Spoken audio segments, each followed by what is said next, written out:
Welcome to Tuesday News Day, your #1 resource for the entire week's worth of VR news. Alright, this hasn't happened in over a year, but it's about time. We can finally start really talking about these new VR headsets that are coming soon, including the new Quest Pro, but there's a lot more than just that. Fortnite may be coming to VR, also some updates on Pico, Sony, and Apple's VR hardware as well. But that's not all. We gotta talk about this disastrous Meta Horizon campaign that led to executives even leaving the company. But we've got a lot to cover, so let's just get right into the news. The past couple of years have been pretty darn dry for VR hardware. Really, there have been practically no new headsets. But this is all due to change extremely quickly within the next 6 months, and if you're in the market for a VR headset, I really suggest you just wait a little longer because the whole market's about to change. We now also have real dates to expect this new hardware. Mark Zuckerberg just announced on a Joe Rogan podcast of all things that the Quest Pro, or Project Cambria, will be released to some capacity in just over a month, during Meta's yearly Connect in October. Of course, featuring face tracking and eye tracking along with some other new features including new controllers. PSVR 2 also just got an official release window confirmed to be coming in early 2023, so it's just a few months away, and that's really all we know about it. It's just a window for early 23. However, it is confirmed officially now. Pico is supposed to be launching its Pico 4 and Pico 4 Pro later this month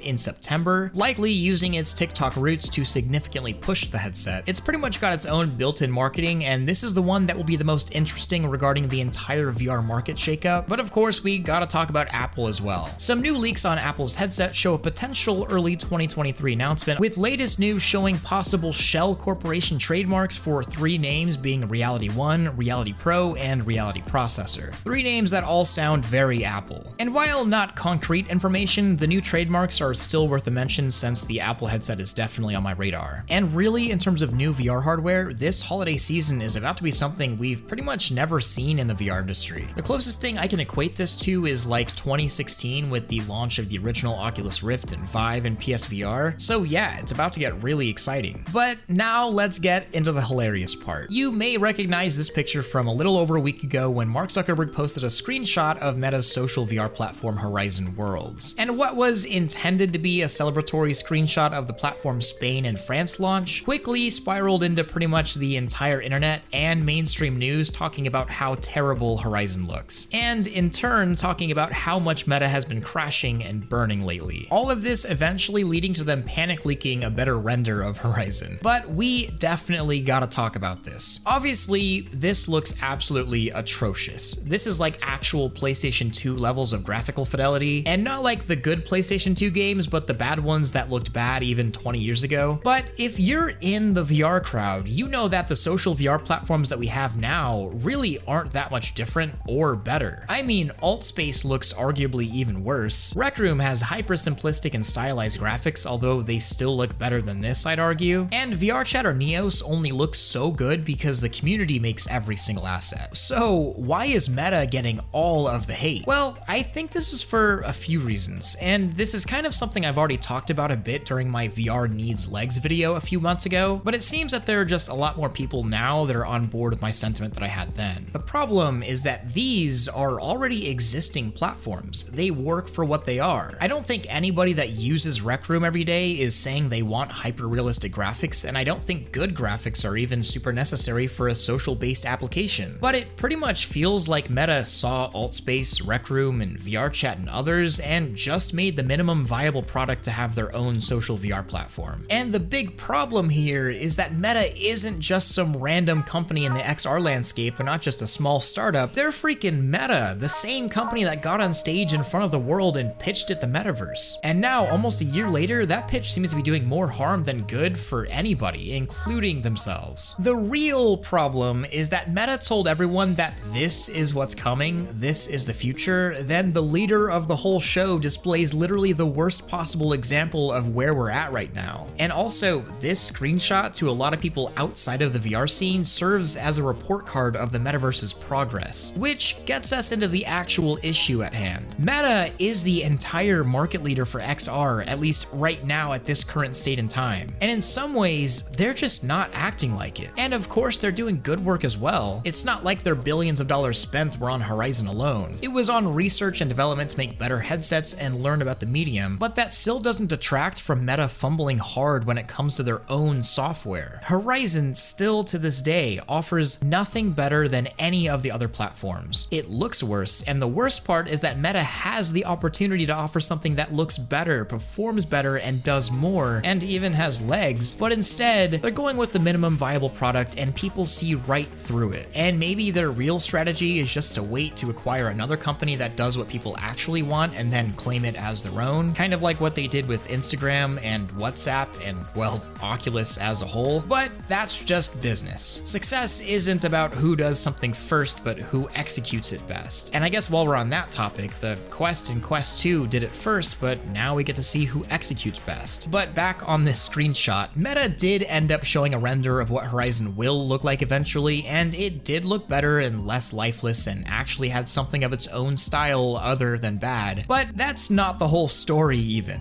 The Meta Horizon vice president just left Meta after this whole situation. Like, this media frenzy legit led to an entire leadership shakeup within the company, and that feels like they're pretty unstable to me. The official report states Sharma leaving had nothing to do with this whole thing, but you know, it's a pretty sus coincidence. Massive criticism and backlash on a project, then one of the executives in charge of that project leaves? But hopefully under new leadership, things get better and not worse. Really, Meta could use all of the goodwill it can muster right now between the FTC lawsuits on Meta's anti-competitive practices and other VR headsets on their way, including their own new VR headset coming soon. All I can say is times are a-changin'. But now it's time for a meme break. We've seen VR for humans, we've seen VR for cows, but why stop there? Why not just put all sorts of farm animals in a Matrix-like virtual reality simulations, like chickens? This article, Could Virtual Reality Be the Future of Poultry Health, takes a look at a few studies regarding putting chickens in a VR simulation to give them the illusion of being free-roam chickens. And when you put it that way, this whole idea is kind of weird and dystopian. But the studies show that chickens were in fact happier when shown VR scenes, leading to actual biochemical changes resulting in healthier eggs. I don't know, maybe the Matrix is more of a warning. First we put livestock in VR, then we become the livestock in VR. What a meme break. And now, back to the news. Fortnite may just be getting actual VR support. A recent report of a Fortnite data mine shows that the game's code has multiple mentions of Oculus and other VR references, leading some to speculate that an official VR version of Fortnite may be coming on something like the Quest 2. This, of course, is just a data mine, and of course, Fortnite's game engine obviously already has references to VR all over it, so this could mean nothing. But on the other hand, this could mean absolutely everything. And really, Fortnite getting VR support is kind of a massive deal, like a massively massive deal. Not just because Fortnite is popular, but also because, well, Fortnite is known for its social features and having massive live concerts and performances, very metaverse-style things. It's something that is just so well fit for VR rather than a flat screen. And for me, it's never been a matter of will Fortnite get VR, it's when will it get it. And that when may be coming sooner than I anticipated, so I'll definitely stay on top of this one. The past few months, it seems like many companies are increasing the price of their existing devices. Meta increased the price of the Quest 2, Sony just recently announced that the PS5 will also increase in price, at least everywhere besides the US, and in general, everything's just getting more expensive, which isn't a great sign. But HTC just announced a temporary price cut for a bunch of their VR headsets and a few accessories. From the Pro 2 to the Cosmos, a bunch of devices have been slashed by a decent amount, which is pretty interesting given the time. But I think the best deal coming out of the sale is on the Deluxe Audio Strap, still one of the best head straps that can be adapted to almost any VR headset like the Quest 2 as long as you have access to a 3D printer. Unfortunately, no sales on Vive trackers, but the Deluxe Audio Strap is still a pretty decent deal. And I should also say I don't necessarily recommend the Pro 2 like at all, and I don't recommend the Cosmos for certain. Even the Cosmos Elite, like there are just way better headsets out there for cheaper, and more headsets are on their way in just a few months, so I'd just wait. But in some regions, I do know that HTC is kind of your only affordable option, so here's a sale while it's hot. So next up, I'm gonna do something a little different and talk about the the kind of general VR climate right now. I've been noticing articles like this one pop up everywhere. Quote, VR is not cool anymore. Meta will ruin the metaverse for everyone, end quote. And this isn't the only one like it. Generally, these articles follow a pretty cookie cutter format, talking about how Elon Musk or the founder of Ethereum said that VR and the metaverse aren't interesting anymore, or that they were never interested in VR to begin with. And I'm sure to some extent they're just distancing themselves from this train wreck that just happened, but I do want to address some articles like this, because really, VR has never been cool. It's always been an interesting, fascinating, and cool technology, and the people within it are amazing, but with the exception of a few months of excitement from the Ready Player One movie, VR has never been cool in the terminology they're using here. And how can something stop being cool if it was never cool to begin with? What's really happening right now is this fake facade of metaverse hype is coming to a close, finally. Crypto bros have already pump and dumped their reputations away, the internet is being slapped in the face with what Meta actually has up their sleeves, and it's not great. And the idea of living in an NFT world isn't on headlines anymore, and this is a good thing. I'm glad VR wasn't cool because of all of those things, because VR has so much more to offer. And I think we all know that when the time is right and the technology is ready and the software is there, VR will not only be cool, but astounding. And it's not because some billionaire is backing it, but it's because it's useful or beautiful or moving or just fun, and fun for everyone. And of course, something I always try to do with my content is make VR cool, which sometimes I do. But at the end of the day, I'm just a dude with a big VR headset on, wearing vibe trackers, DJing for a bunch of anime cat girls, and sometimes I'm one of them. It's goofy and it's fun, and I love every bit of it. But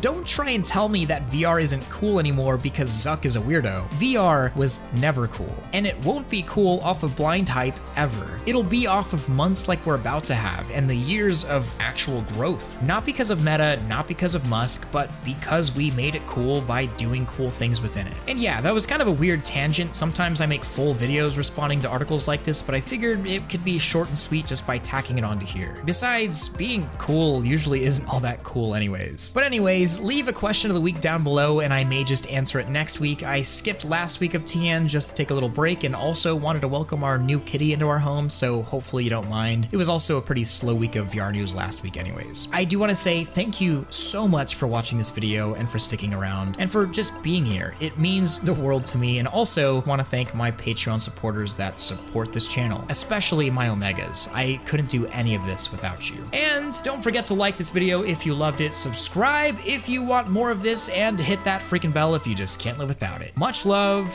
Thrill out.